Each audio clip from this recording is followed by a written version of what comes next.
to welcome everyone into class tonight. We have been moving along in our study of the tribes of Israel. And tonight we're going to begin to talk about the tribe of Benjamin. The tribe of Benjamin was the smallest tribe. I would love to know that you're watching, and I did get a call from a long, far place, and I appreciate that, and I'm sorry I wasn't able to get back with you. I got your message. But we're glad you're watching from wherever you watch. If you're just watching from the neighborhood, just a couple blocks away, we appreciate you letting us know that you're watching. If you would like to send a prayer request or give a comment about the classes, please call us. The number is on the website, but I'll give it to you if you want to jot it down. 330-453-2519. And we would love to hear from you and know that you are watching.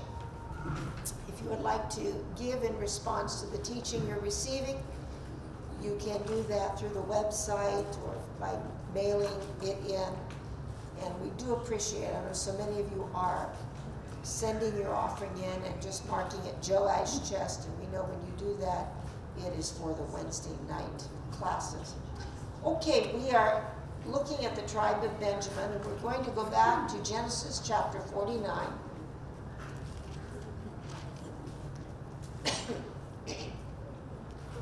And verse 27, and this is where Jacob, Israel, and the reason I'm using both of those names is till you begin to recognize that when I'm talking about Israel, I'm talking about Jacob. His name was changed from Jacob to Israel. So he is giving his last words to his sons. And so in verse 27, he said, Benjamin is a ravenous wolf.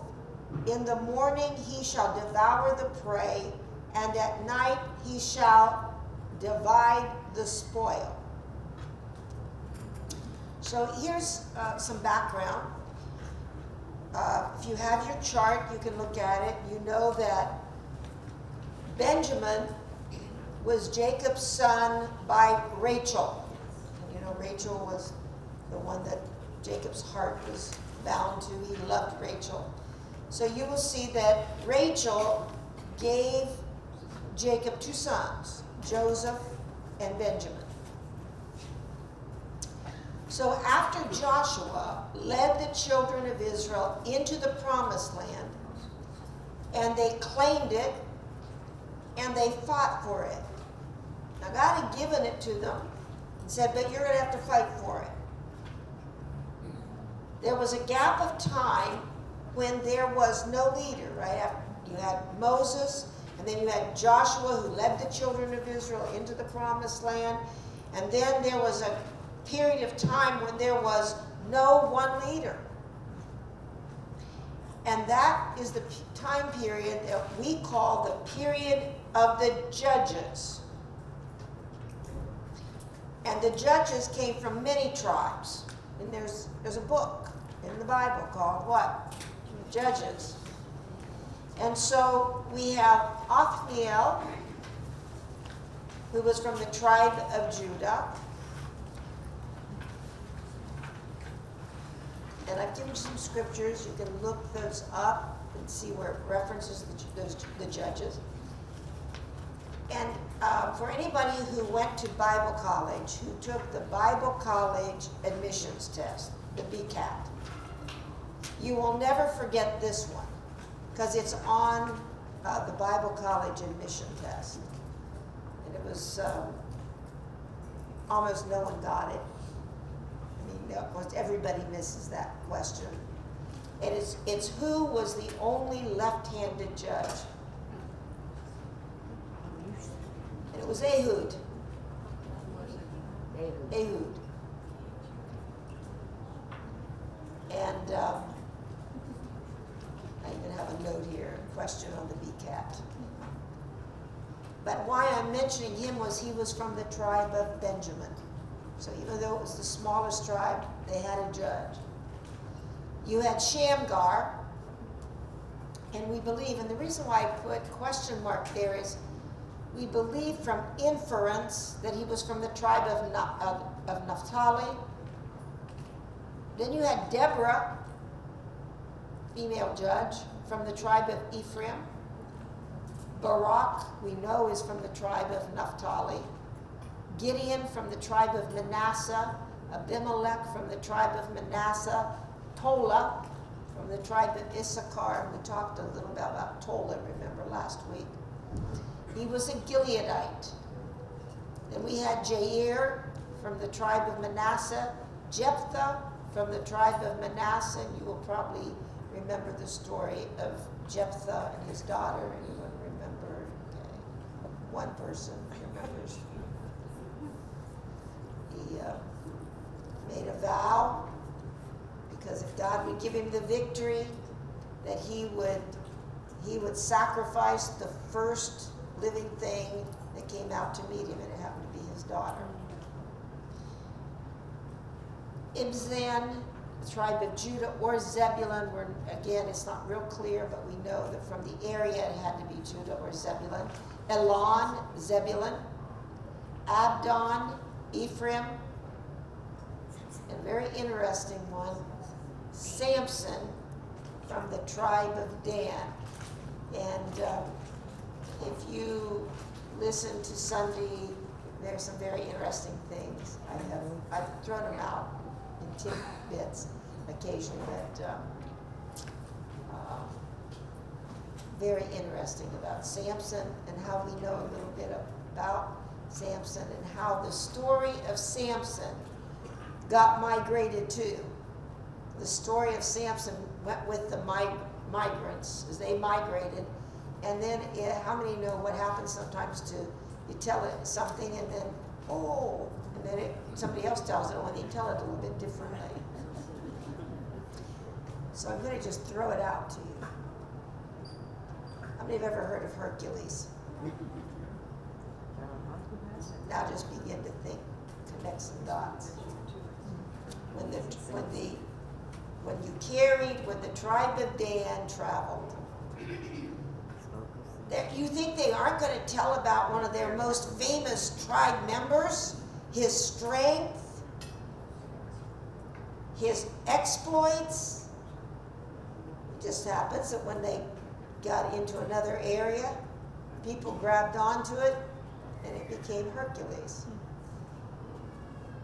And remember, the pillars of Hercules are to basically, and you see, are to depict Hercules in mythology as having his arms wrapped around pillars.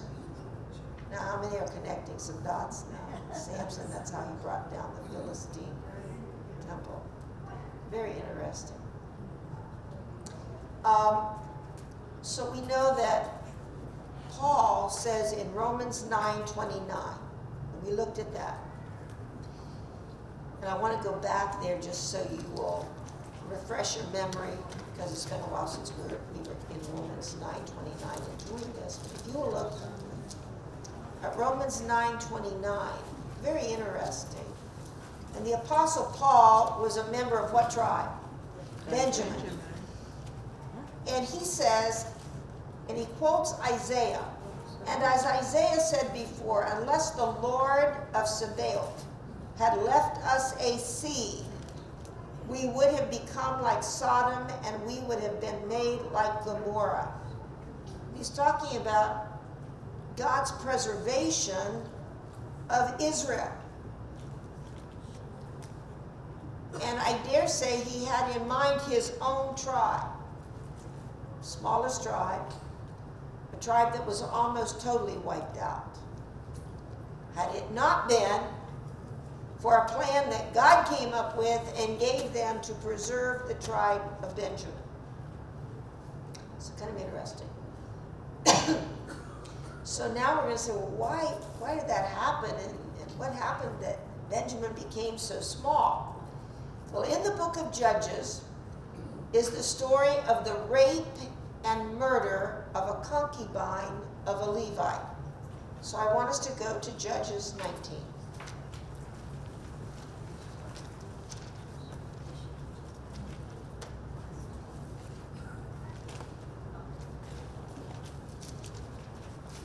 the Bible tells the truth and lays it out.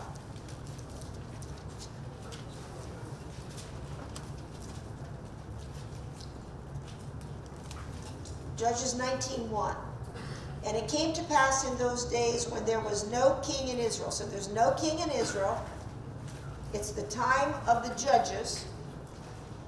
That there was a certain Levite staying in the remote mountains of Ephraim. And so you have your maps, tribes, you can understand where that was located, the area of Ephraim.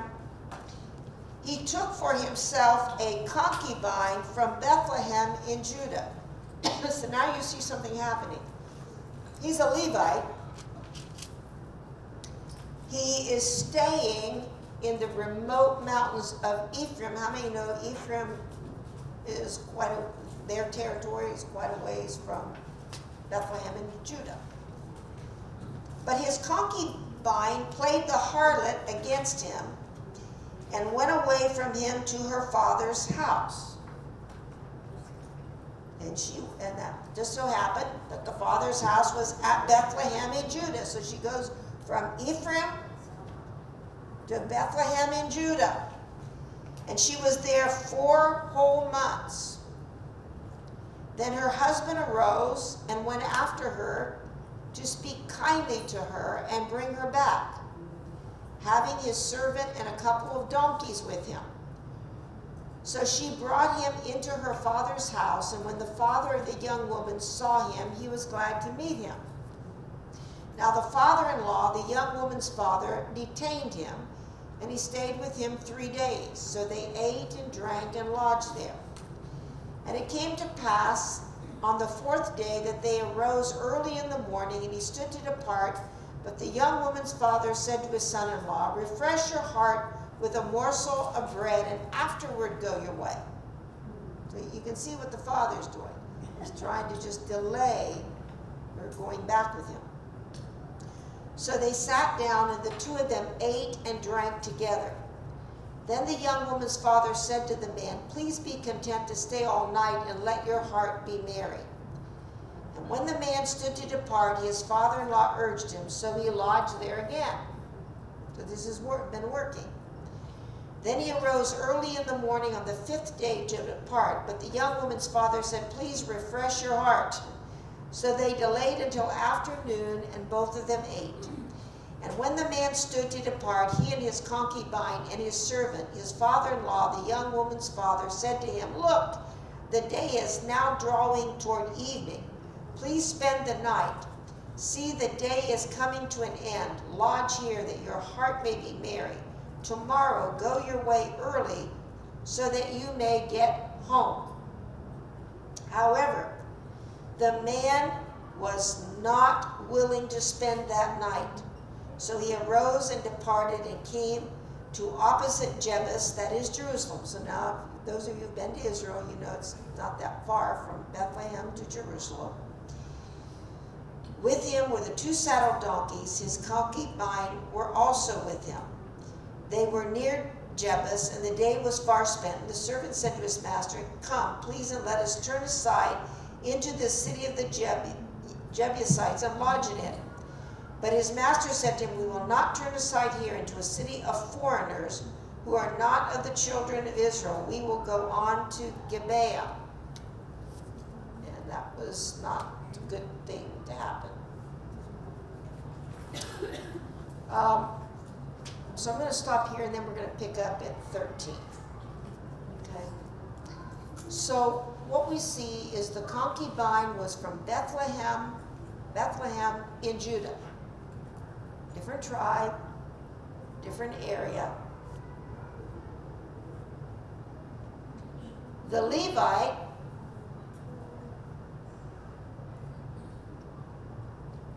was from Ephraim, because if in verse 16 it says, "Just then an old man came in from his work in the field at evening, who was also," there's the key, "also from the mountains of Ephraim. He was staying in Gibeah, whereas the men of the place were Benjaminites." So the men who were in this area were Benjaminites. But this man was from Ephraim, as was this Levite staying in the area of Ephraim. But he crossed the border into the territory of Benjamin. Okay. So I'm going to pick up at 13 and come down through there. So he said to his servant, "Come, let us draw near to one of those places and spend the night in Gibeah or in Ramah." And they passed by and went their way, and the sun went down on them near Gibeah, which belongs to Benjamin. Now they're in a different area. They turned aside there to go in to lodge in Gibeah. And when he went in, he sat down in the open square of the city, for no one would take them into his house to spend the night. And then, of course, he meets this other Ephraimite. Verse 17, and when he raised his eyes, he saw the traveler in the open square of the city. And the old man said, "Where are you going, and where do you come from?" So he said to him, "We are passing from Bethlehem in Judah toward the remote mountains of Ephraim. I am from there. I went to Bethlehem in Judah. Now I am going to the house of the Lord. But there is no one who will take me into his house." Kind of interesting, going to the house of the Lord. Going obviously close to Bethel. "Although we have both straw and fodder for our donkeys, and bread and wine for myself, for your female servant, and for the young man who is with your servant, there is no lack of anything." And the old man said, "Peace be with you, however, let all your needs be my responsibility, only do not spend the night in the open square." So he brought him into his house and gave fodder to the donkeys, and they washed their feet and ate and drank. So, not really great. Yeah. As they were enjoying themselves, and obviously it's pretty clear how they were enjoying themselves, suddenly certain men of the city, perverted men, well, you need to understand, they are in this area, and they surrounded the house and beat on the door. They spoke to the master of the house, the old man, saying, "Bring out the man who came to your house, that we may know him carnally." So you're seeing something very similar to what Lot experienced in Sodom. But the man, the master of the house, went out to them and said to them, "No, my brethren, I beg you, do not act so wickedly. Seeing this man has come into my house, do not commit this outrage." Look, very similar. Look, here is my virgin daughter and the man's concubine. Let me bring them out now. Humble them and do with them as you please, but to this man do not do such a vile thing. But the men would not heed him, so the man took his concubine and brought her out to them, and they knew her and abused her all night until morning. And when the day began to break, they let her go. Then the woman came as the day was dawning and fell down at the door of the man's house where her master was till it was light. When her master arose in the morning and opened the doors of the house and went out to go his way, there was his concubine fallen at the door of the house with her hands on the threshold. And he said to her, real compassionately, right? And he said to her, "Get up and let us be going." But there was no answer. So the man lifted her onto the donkey, and the man got up and went to his place. When he entered his house, he took a knife, laid hold of his concubine, and divided her into 12 pieces, limb by limb, and sent her throughout all the territory of Israel. And so it was that all who saw it said, "No such deed has been done or seen from the day that the children of Israel came up from the land of Egypt until this day. Consider it, confer, and speak up." So all the children of Israel came out from Dan to Beersheba, as well as from the land of Gilead, and the congregation gathered together as one man. So they were unified in this, before the Lord at Mizpah. And the leaders of all the people, all the tribes of Israel, presented themselves in the assembly of the people of God, 400,000 foot soldiers who drew the sword. So you got 400,000 soldiers. Yeah, that's a lot of soldiers. Now the children of Benjamin heard that the children of Israel had gone up to Mizpah. Then the children of Israel said, "Tell us, how did this wicked deed happen?" So the Levite, the husband of the woman who was murdered, answered and said, "My concubine and I went into Gibeah, which belongs to Benjamin, to spend the night. And the men of Gibeah belongs to Benjamin, so they were Benjamites." Okay, Benjamites. And the men of Gibeah rose against me and surrounded the house at night. Because of me, they intended to kill me, but instead they ravished my concubine so that she died. So I took hold of my concubine, cut her in pieces, and sent her throughout all the territory of the inheritance of Israel, because they committed lewdness and outrage in Israel. In other words, this deed the ones who were wanting to kill him, who did murder his concubine, were of the tribe of Benjamin. He said, "Look, all of you are children of Israel. Give your advice and counsel here and now." So all the people arose as one man, saying, "None of us will go to his tent, nor will any turn back to his house. But now this is the thing which we will do to Gibeah. We will go up against it by lot. We will take 10 men out of every 100 throughout all the tribes of Israel." They're going to do what? They're going to have a draft. 100 out of every 1,000 and 1,000 out of every 10,000 to make provisions for the people, that when they come to Gibeah in Benjamin, they may repay all the vileness that they have done in Israel. So all the men of Israel were gathered against the city, united together as one man. Then the tribes of Israel sent men through all the tribe of Benjamin, saying, "What is this wickedness that has occurred among you? Now therefore deliver up the men, the perverted men who are in Gibeah." So they're asking for what? We want the men who did this. We want the vile, perverted men.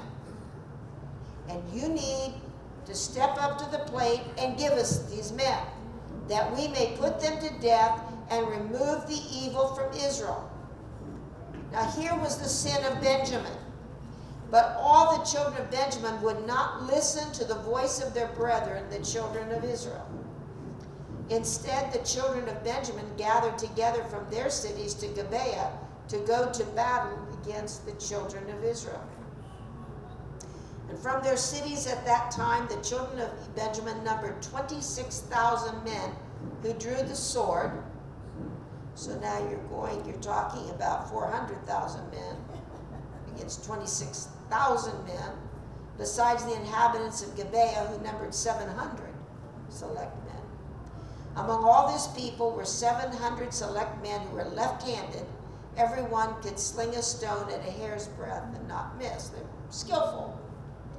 Now besides Benjamin, the men of Israel numbered 400,000 men who drew the sword. All of these were men of war. Then the children of Israel rose and went up to the house of God to inquire of God. They said, "Okay, God, what are we supposed to do? They won't turn over these guilty men." And they said, "Which of us shall go up first to battle against the children of Benjamin?"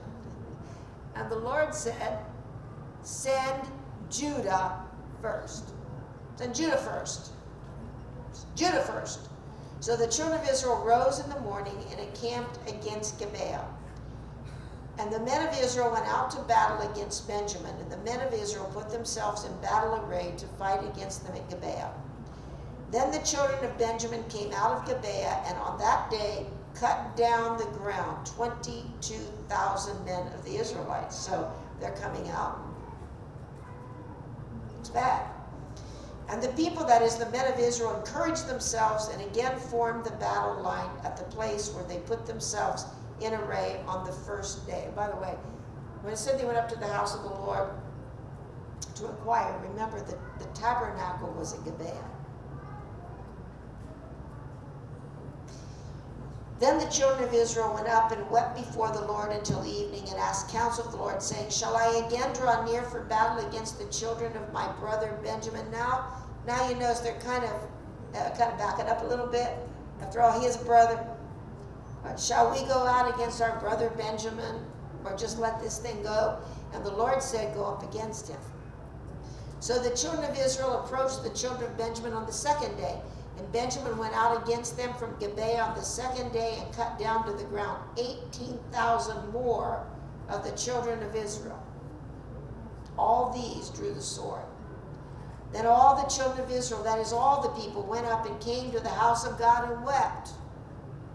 They sat there before the Lord and fasted that day until evening, and they offered burnt offerings and peace offerings before the Lord, because probably what were they thinking? We did what you told us to do, and now we lost more. So the children of Israel inquired of the Lord. The ark of the covenant of God was there in those days. That's where the ark was. The ark was in a tent at Gibeah. And Phinehas, the son of Eleazar, the son of Aaron, stood before it in those days, saying, and we know he was standing in front of it with the Urim and the Thummim. He said, shall I yet again go out to battle against the children of my brother Benjamin, or shall I cease? And the Lord said, go up, for tomorrow I will deliver them into your hand. Then Israel set men in ambush all around Gibeah. The children of Israel went up against the children of Benjamin on the third day and put themselves in battle array against Gibeah as at the other times. So all the children of Benjamin went out against the people and were drawn away from the city. They began to strike down and kill some of the people as at the other times in the highways, one of which goes up to Bethel, and the other to Gibeah, and in the field about 30 men of Israel. And the children of Benjamin said, they are defeated before us. Be very careful what you brag about. As at first, it's just like it has been the other two times. But the children of Israel said, let us flee and draw them away from the city to the highways. So all the men of Israel rose from their place and put themselves in battle array at Baal Tamar. Then Israel's men in ambush burst forth from their position in the plain of Geba. And 10,000 select men from all Israel came against Gibeah, and the battle was fierce. But the Benjamites did not know that disaster was upon them. The Lord, here's the key. The Lord said, today, this is it. The Lord defeated Benjamin before Israel, and the children of Israel destroyed that day 25,100 Benjamites. All these drew the sword. So the children of Benjamin saw that they were defeated. The men of Israel had given ground to the Benjamites because they relied on the men in ambush whom they had set against Gibeah. And the men in ambush quickly rushed upon Gibeah. The men in ambush spread out and struck the whole city with the edge of the sword. Now the appointed signal between the men of Israel and of the men in ambush was that they would make a great cloud of smoke rise up from the city, whereupon the men of Israel would turn in battle. Now Benjamin had begun to strike and kill about 30 of the men of Israel. Things are changing. For they said, surely they are defeated before us, as in the first battle. But when the cloud began to rise from the city in a column of smoke, the Benjamites looked behind them, and there was the whole city going up in smoke to heaven. And when the men of Israel turned back, the men of Benjamin panicked, for they saw that disaster had come upon them. Therefore they turned their backs before the men of Israel in the direction of the wilderness, but the battle overtook them, and whoever came out of the cities they destroyed in their midst. They surrounded the Benjamites, chased them, and easily trampled them down as far as the front of Gibeah toward the east. And 18,000 men of Benjamin fell. All these were men of valor. Then they turned and fled toward the wilderness to the rock of Rimmon, and they cut down 5,000 of them on the highways. Then they pursued them relentlessly up to Gidom and killed 2,000 of them. So all who fell of Benjamin that day were 25,000 men who drew the sword. All these were men of valor. But 600 men turned and fled toward the wilderness to the rock of Rimmon, and they stayed at the rock of Rimmon for 4 months. And the men of Israel turned back against the children of Benjamin and struck them down with the edge of the sword from every city, men and beasts, all who were found. They also set fire to all the cities they came to. So actually what you're having here is they're pretty much done for. Okay, they're done for. So I want us to look at what we're here. All of Israel, from Dan to Beersheba, united in opposition. They all, they were like one, unity in opposition to the tribe of Benjamin. So what we see and what we've just read in 19 and 20 is that when they went to punish the tribe of Benjamin, they numbered 26,700 fighting men. What was that to the tribe of which one, Judah? Benjamin. Mm-hmm. They were united in opposition to the tribe of Benjamin. So when they went to punish the tribe of Benjamin, they numbered 26,700 men. But when God told Israel that he would give them the tribe of Benjamin into their hands, 25,100 men of the tribe of Benjamin were slain. Only 1,600 remained. Only 1,600.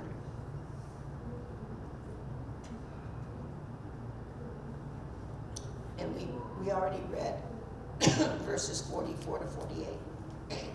So everyone, now think about this, everyone and everything of Benjamin was destroyed. They destroyed everything. Of the tribe of Benjamin, only 600 men remained. Only 600. Now, I want you just to kind of post a note that the Apostle Paul wrote in Romans 9.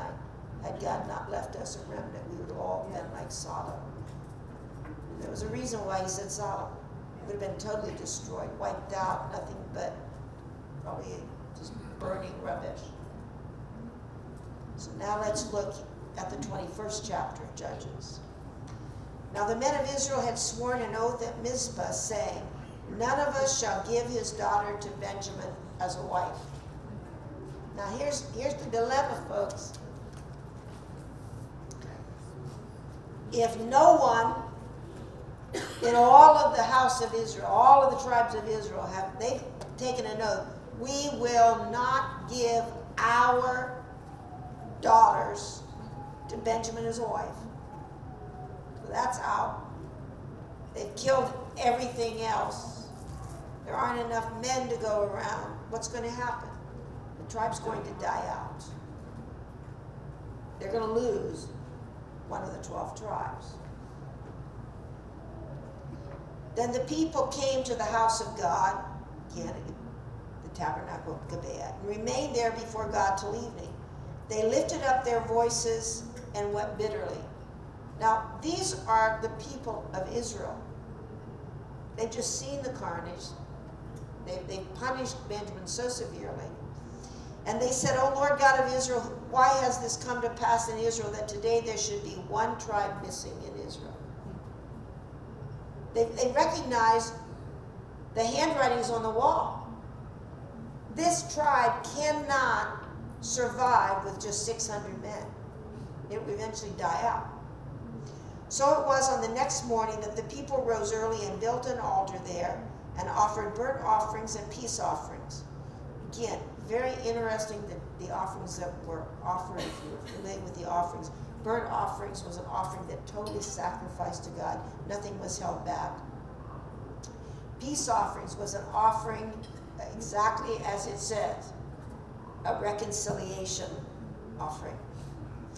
The children of Israel said, who is there among all the tribes of Israel who did not come up with the assembly to the Lord? Okay, we're looking for a solution here. Because we gave an oath. We will not give our daughters. We will not. So they made a great oath concerning anyone who would not come up to the Lord at Mizpah, saying, he shall surely be put to death. Because we're in this mess, and they didn't come up. And the children of Israel grieved for Benjamin, their brother. Think about this. Yeah, they did wrong, they were punished for doing it, but they grieved for their brother Benjamin and said, one tribe is cut off from Israel today. They knew what was going to happen. What shall we do for wives for those who remain, seeing we have sworn by the Lord that we will not give them our daughters as wives? Now, we don't know where we'll find any more, and that means this tribe will be wiped out.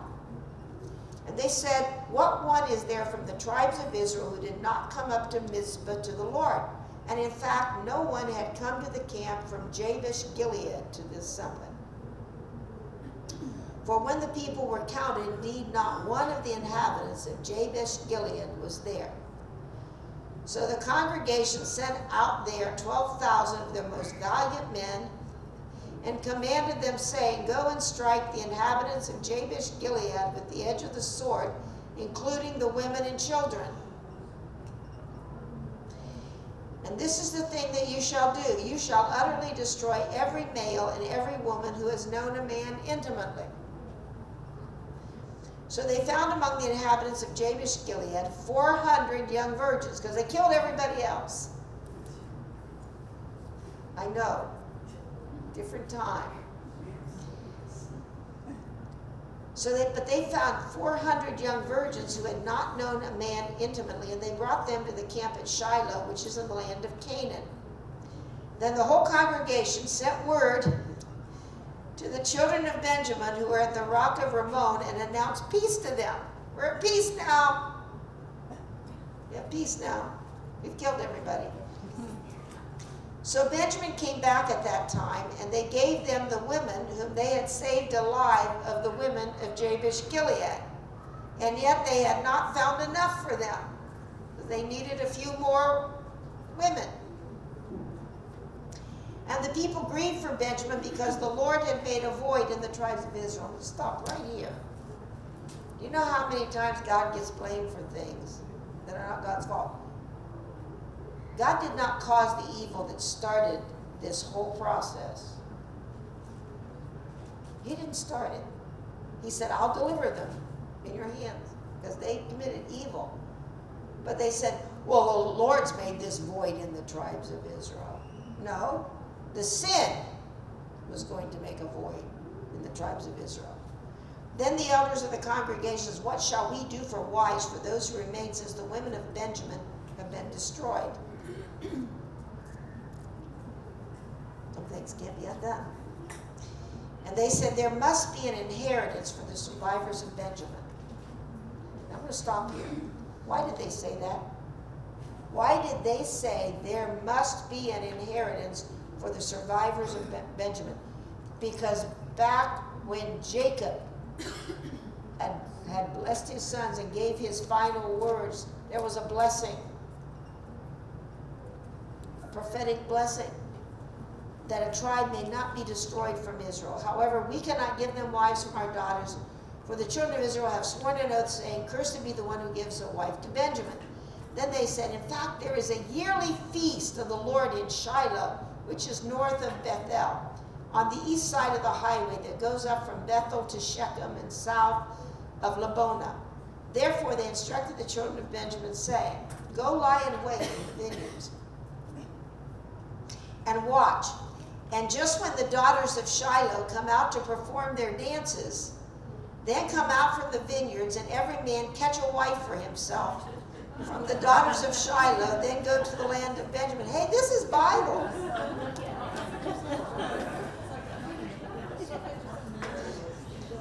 Oh wait, it gets better. Then it shall be, when their father or their brothers come to us to complain, that we will say to them, be kind to them for our sakes, because we did not take a wife for any of them in the war. In other words, we didn't take one of their wives, to say, oh, you belong to me. We didn't do that. For it is not as though you have given the women to them at this time, making yourselves guilty of your oath. And the children, in other words, you didn't do it. This was just kind of wink and nod. No, you didn't do this. And the children of Benjamin did. So they took enough wives for their number from those who danced, whom they caught. Then they went and returned to their inheritance, and they rebuilt the cities and dwelt in them. Marriage was a little bit different in those days. A lot different. So the children of Israel departed from there at that time, every man to his tribe and family. They went out from there, every man to his inheritance. And then, lest you understand how in the world do things like this happen, well, I think it's the last verse. It's kind of interesting because the last verse in Judges has a connection to the first verse in Ruth. In those days, there was no king in Israel. Everyone did what was right in his own eyes. And then you will look at Ruth, and it will talk about that. Now it came to pass, Ruth 1:1, in the days when the judges ruled, that there was a famine in the land. And by the way, when you understand the name Bethlehem, house of the bread, House of what? the bread, and yet that's where there was a famine. Why? Because everyone did what was right in their own eyes. But the beauty of understanding that is that the bread of life was born in Bethlehem, and the bread was once again available. And notice what is going to happen. It's going to happen in the end times. And I think we're there to a great extent. There will come a famine. Not this time of natural bread, but what? Of hearing. And hearing the word. The word's there. The word is here. But there is indeed today a famine of the hearing of the word, the declaring of the word, and then people who are willing to hear the word. I don't want to hear that. It's boring. I don't want. No, there'll be a famine of the hearing of the word. The bread of life. So, the children of Israel recognized in note 18, they recognized the importance of the descendants of this tribe being preserved. They understood it. There was a purpose that necessitated maintaining the genealogy of this tribe. This tribe has to continue. Can't die out. And when you think about this tribe, King Saul was a Benjamite. And this becomes very important because when the nation divided after Rehoboam, and you had David, and then you had Solomon, and then Solomon's son Rehoboam. And what happened was all the other tribes, when Rehoboam came to the throne, rather than listening to his father and grandfather's advisors who said, listen, your father Solomon taxed, there are some things that never change. Your father taxed the nation mercilessly. They have been put under such a heavy burden. If you will just ease up on the tax burden, the people will follow you and be loyal to you. And then there was the other group, the younger advisors. You need to show them who's boss. You're king now. You need to tell them that you're in charge and you'll do what you want. And that's exactly what Rehoboam did. Went to the nation of Israel, the united nation of Israel, and said, if you think my father's hand on you was heavy, it will be a little finger compared to what I'm going to do to you. And when he did that, the kingdom split. 10 tribes split away. and by the way, sent to Egypt, kind of interesting, isn't it? Sent to Egypt for Jeroboam to return and be the first king of the northern kingdom of Israel. Sometimes called Ephraim and Manasseh, sometimes referred to as Samaria. So that's what happened there. But what is important is that God had declared Jerusalem. He said, that's where my name's going to be. I'm going to stamp it on Jerusalem. My presence is going to be there. And because of that, this little tribe of Benjamin remained loyal to Judah. So, no, we're going to remain loyal to Judah. We know that Rehoboam isn't nice. We don't like him. We don't like the taxes. But we're going to remain loyal to Judah because Jerusalem, God has given command regarding Jerusalem. And so the southern kingdom of Judah then consisted of Judah, Benjamin, Levites, because remember the tribe of Levi did not have a land inheritance when they came into the promised land. They were scattered among the tribes, and the reason being is God had said to the tribe of Levi, I'm your inheritance, and you are my inheritance.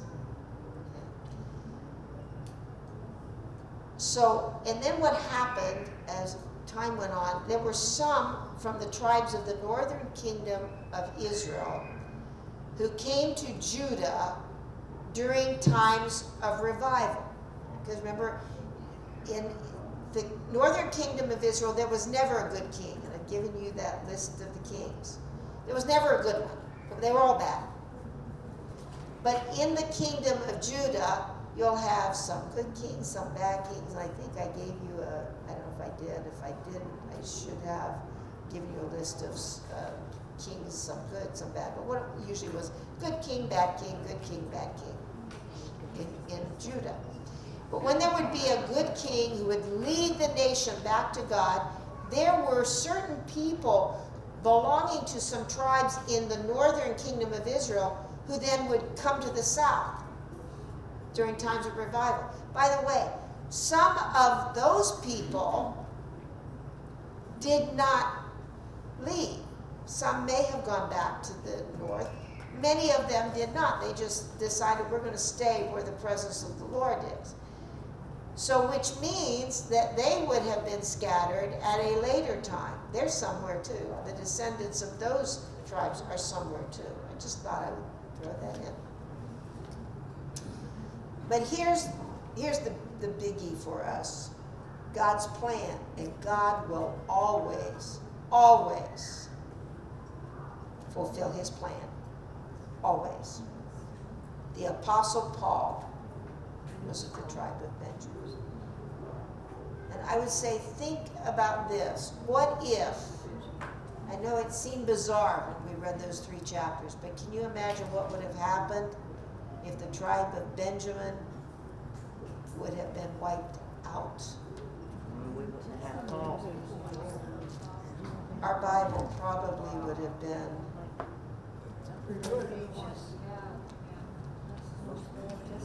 missing this much. Plus, do you realize that the Apostle Paul is the one who penned most of the doctrine that we have in Christianity? But guess what? God had a plan. He worked the plan. He fulfilled the plan. Now, God made provision for the preservation of the tribe of Benjamin in spite of their sin. How many know that the first time you sinned as a human being, God didn't say, that's it. Done. It's a good thing. Or the second, or the third.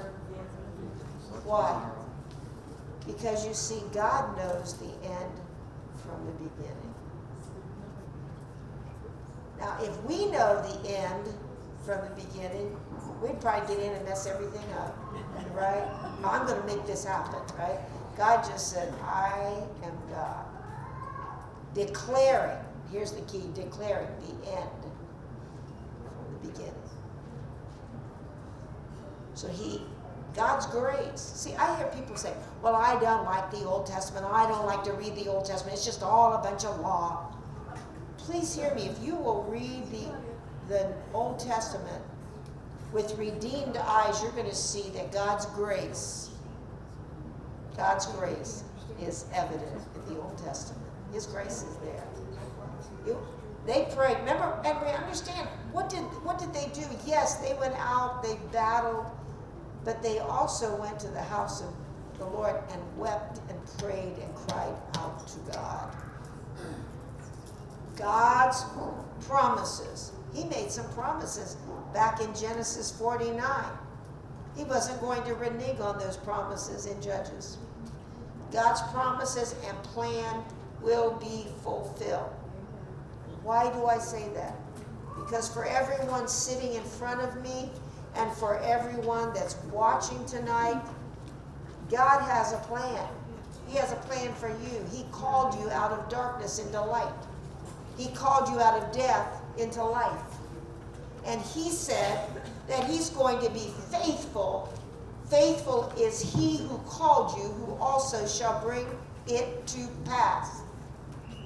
He's still working on every one of us, but he has said that he might present us spotless before the Father.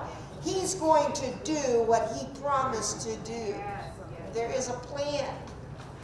Now, any questions about Benjamin? Comments about Benjamin? Yes? I missed one. 117, I missed the 1960. Levites was what? Wait a minute, no, but across the border of territory of who? Benjamin.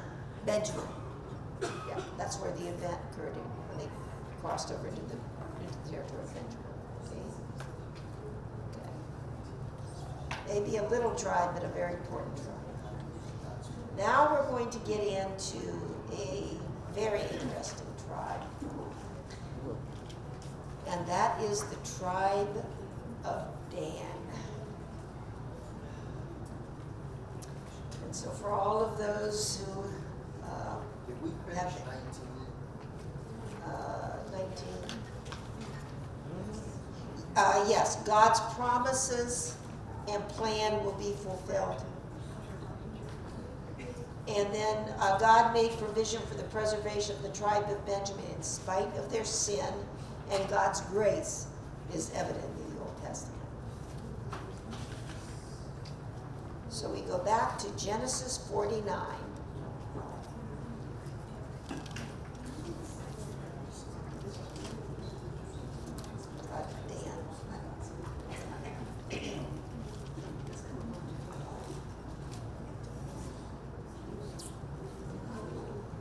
And we're going to go to Genesis 49:16, beginning with 16.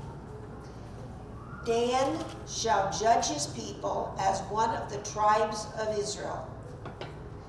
Dan shall be a serpent by the way, a viper by the path, that bites the horse's heels, so that its rider shall fall backward.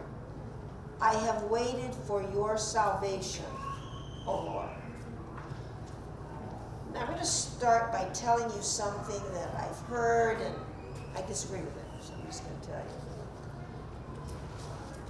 And I'm going to tell it to you this way.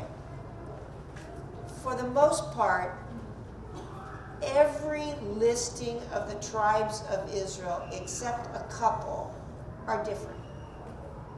And we'll talk about them, very different. And I've heard people say, because the tribe of Dan does not appear in Revelation, that lists the tribes and their inheritance. Well, that's Dan. It's because Dan fell into idolatry. Can I tell you something? Every single one of the tribes of Israel fell into idolatry, including Judah, and to the point that at one time God says about Judah, he said, your brother Israel was more honorable and righteous than you. That would have fallen like a heavy weight on them. So you can't say that. I would say to you, don't try to make anything of the fact that in certain listings some tribes are missing, some tribes are not. Because there's an inheritance that God said there's going to be an inheritance for all the tribes of Israel. So you can't, and when I hear that, when I hear people say that, I'm saying, well, why did Dan get it so rough? Every one of the tribes fell into idolatry. And by the way, all 10 of them went to Dan and Bethel to worship the golden calves. And not only that, but all the children of Israel stood by when the first golden calf was built. Some of them didn't participate. But by the way, they drank it. They all drank it. Okay, I'll let that go. Some of you don't know what I was talking about. How many know what happened to the golden calf? That's right. It was ground up and they had to drink it. That'll teach you. So the tribe of Dan, and I'm in note 20, the tribe of Dan moved to the farthest borders of the north in Israel. And Dan did do this. They wanted to go as far north as they could go and still be within the borders of Israel. Do you know there are some Christians that I liken to this, and they're the Christians that will come up to me. And they'll say, well, if I do this, can I still be a Christian? You know what I'm talking about? In other words, well, okay, how far outside of the realm of the parameters of what the Word of God says can I kind of go up to without crossing over the border? And that's kind of what Dan reminds me of. So the location of the tribe of Dan became the site for one, and this is why I'm saying what I'm saying. Only one of the two calves, golden calves, which Jeroboam set up to discourage members of the northern kingdom of Israel from going to Jerusalem. Because when they made Jeroboam king, he knew what would happen. Because God had commanded the children of Israel to go to Jerusalem, 3 times a year. The 3 feasts. So Jeroboam knew what would happen if they started going for the feasts. Because, by the way, the presence of God showed up in the feasts. It won't come back. So he said, well, I'll even make it more convenient. You won't even just have to go to one place. There'll be 2 places. Can I just say something else that I see happening in the church world today? We need to make things convenient for people. If it's convenient for me, I'll worship. It's convenient for me, I'll study the Word. If it's not convenient, if I have to think a little bit, don't make me think.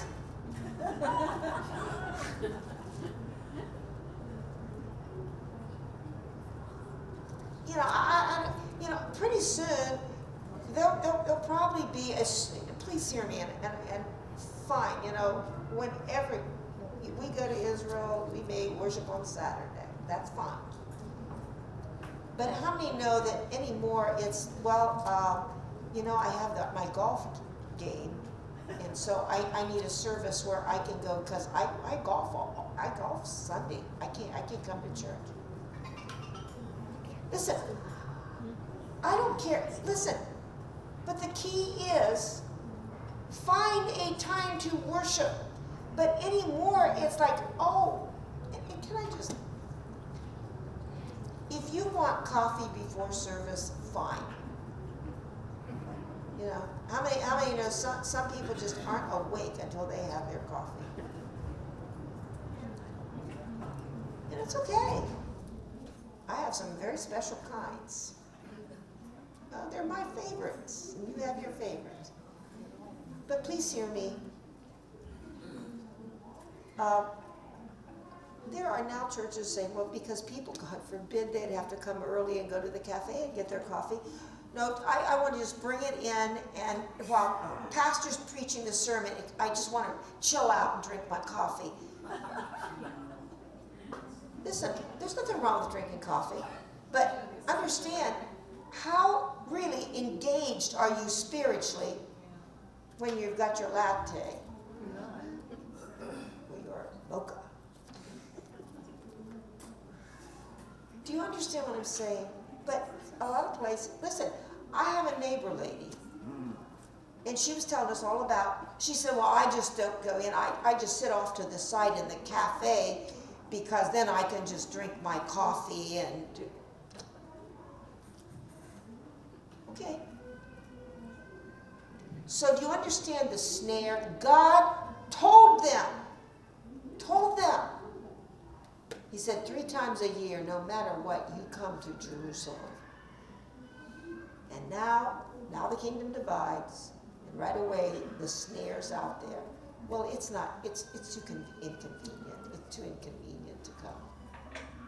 So we'll set up two calves, and you can come in and worship, and you know, it just symbolizes the strength of Yahweh. See, that's another lie. It'll symbolize all this. I know it's a calf, but it just symbolizes how strong God is. All those things are snares, and they were snares for the children of Israel, and they're snares in our day. They're snares. So now, but were there people that I'm sure good people in the tribe of Dan? Sure there were. And now we want to go to Judges because we want to know what happens to Dan, because Dan, by the way, disappears from the promise, what we would call the promised land, disappears very early. Okay, in other words, you see him, now you see him, now you don't. You know, ever hear that? And this is kind of what happens. Now you see him, now you don't. In Judges 5, boy, time went fast.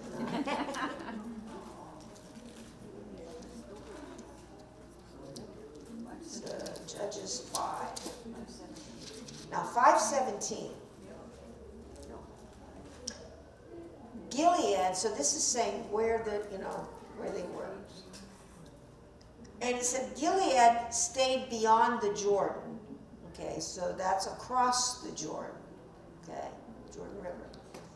And why did Dan remain on ships? I'm going to stop right here.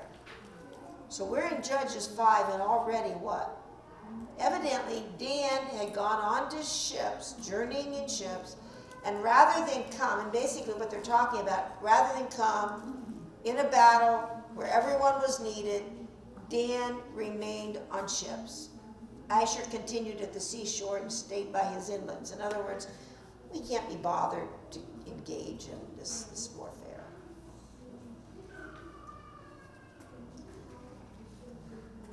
This has nothing to do with the tracing the tribes, but it has to do with the spiritual truth.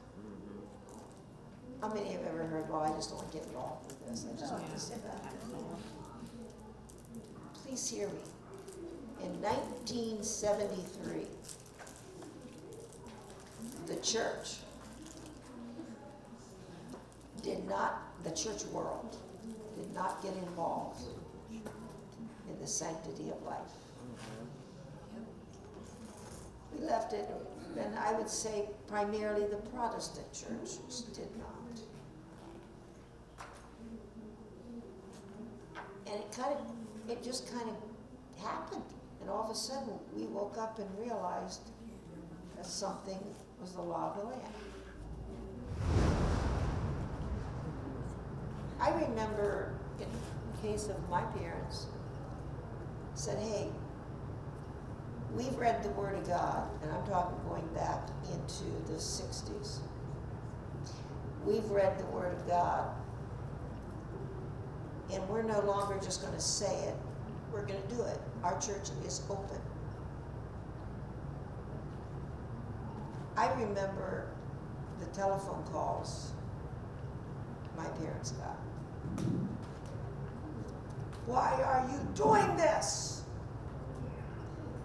And I remember what my daddy said. And my mom said, some of you know the story about my mom. My mom got into trouble a long time before that.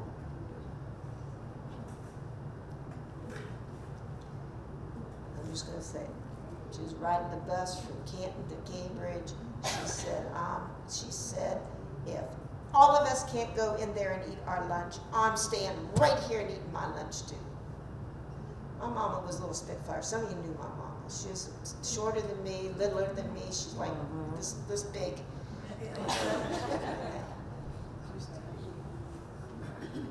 But I'm going to say something. Every Christian, every church should have been involved in the 60s, and every church should have been involved in 1973, and we wouldn't be killing 1.5 million babies, human beings, every year. But you see, they were like damned in that case. He stayed on our ships. They stayed at the seashore.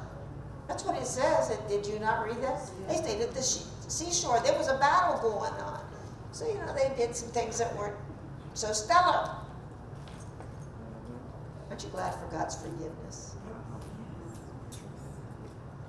So they were journeying. The point I want to make in this, that was the sidebar, but what we're doing about the tracing the tribes. So we're in Judges 5. That's pretty early, right?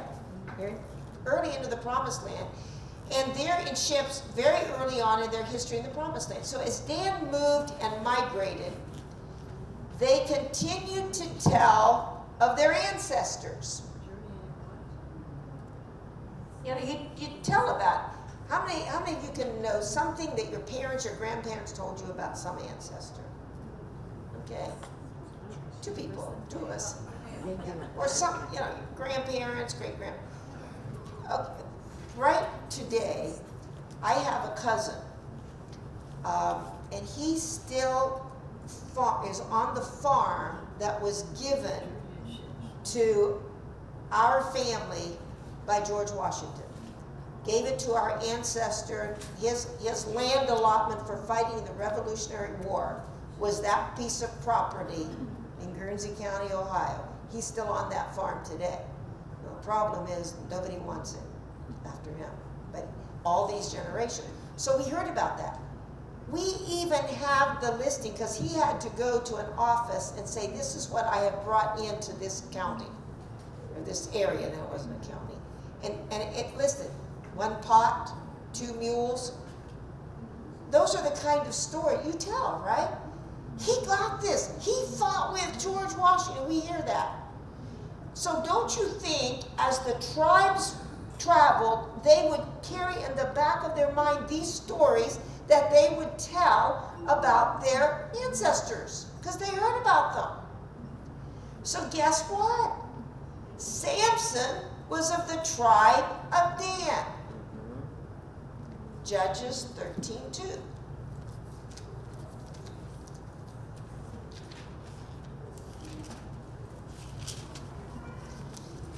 I hope that what you're seeing is that there are lots of breadcrumbs in the Bible that let us know what happened to some of these people. Okay. Now there was a certain man from Zorah of the family of the Danites, whose name was Manoah, and his wife was barren and had no children. And the angel of the Lord appeared to the woman and said to her, indeed, now you are barren and have borne no children, but you shall conceive and bear a son. And it goes on, and actually this is the birth. This whole chapter is of the birth of Samson. So Samson was of the tribe of Dan. Now Samson is a historical figure. Samson was a real, living person. Samson was real. You may understand what I'm real. But he is the historical figure on which the story of Hercules is based. Because why? Because what we know is, we know that that was one of the areas into which the tribe of Dan would have gone. And by the way, the tribe of Dan would have gone into that area much later than the descendants of the Zara line of Judah. They'd have gone there before.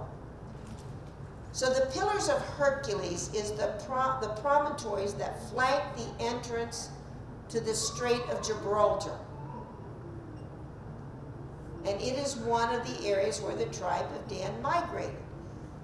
So this is what I want you to try to picture. And I thought I had a picture, but I don't. Evidently, it's somewhere, and I don't know how to find it all of these. So here they are. They're in their ships, and they are migrating to this area, and they basically are going in through the Strait of Gibraltar. Now they've heard the stories, all the stories. Samson did this and Samson did that. And as they're going through the Strait of Gibraltar, someone probably said, "Oh, that looks like it must have looked like when Samson." And so they call it the Straits of Hercules, but understand something, that was put on there, but they probably thought, "Oh, that looks like what Samson would have looked like doing that." Okay? So they ended up calling the Pillars of Hercules, but they really based on Samson. So they tell the story. It gets then renamed some figure, mythological figure from that area. But it's the story of Samson. Because it is one of the areas where the tribe of Dan migrated. The Strait of Gibraltar is located between the Iberian Peninsula, which is Spain and Portugal, and North Africa. That's where that area is, and I did have a picture. I don't know. It's probably laying on my desk because I just saw it earlier today. So I apologize.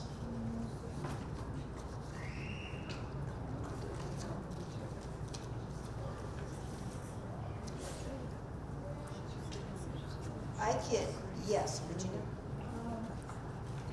The tribe of Dan, turning and where? In ships. In ship? No, the tribe of Dan were journeying in ships Okay. very early on. In ships. So the question, and I can't do that tonight, but I may just kind of add something there. On where did they learn how to make ships? And so I may do just a little bit of something not in your notes to kind of tell you how we believe. How many have ever heard of the Phoenicians? Sometimes you've heard about the Phoenicians. Very interesting. So I hope you're interested in this. I hope you're beginning to see that God's plan is much bigger than maybe you ever thought it was. But believe me. And I'm still going to I keep going back to that assignment I gave you to think about the scriptures. And now begin to think about the fullness. The fullness.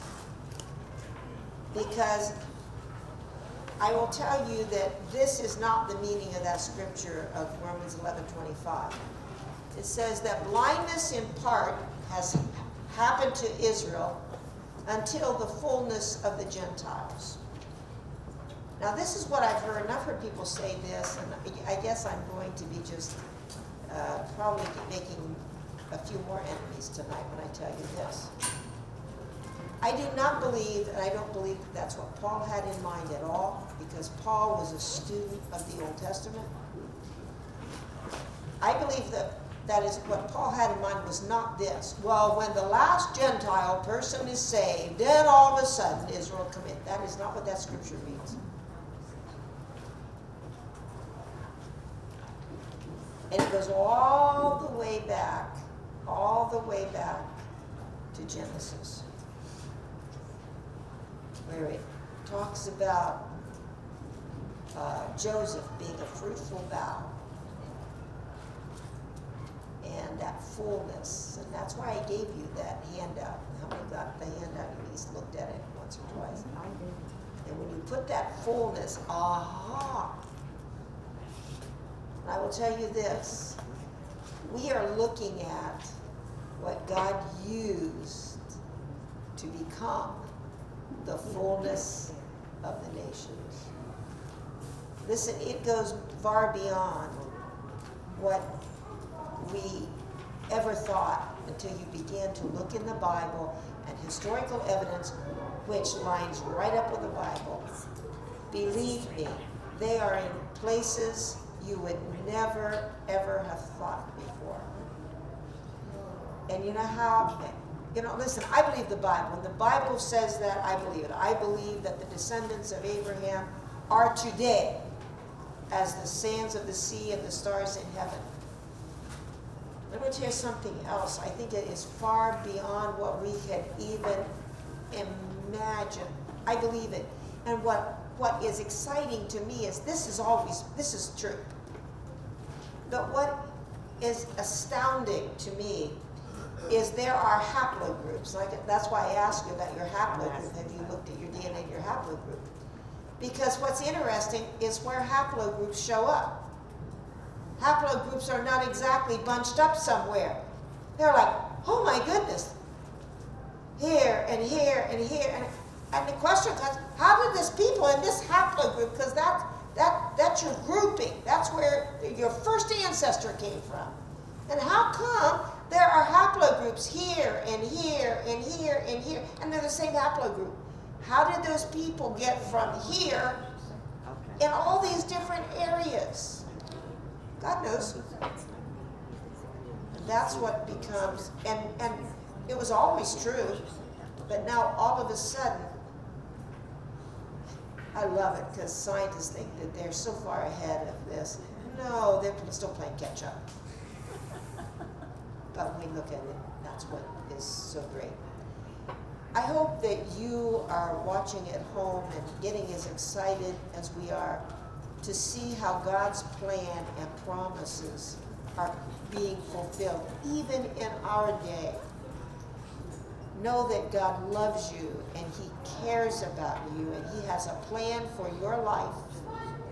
And all we have to do is do the one thing that God always wanted from Adam and Eve, and that's to trust Him. So trust Him to work His plan in your life, and we'll be looking for you again next week. God bless you. Thank you for coming to class tonight, however you came to class.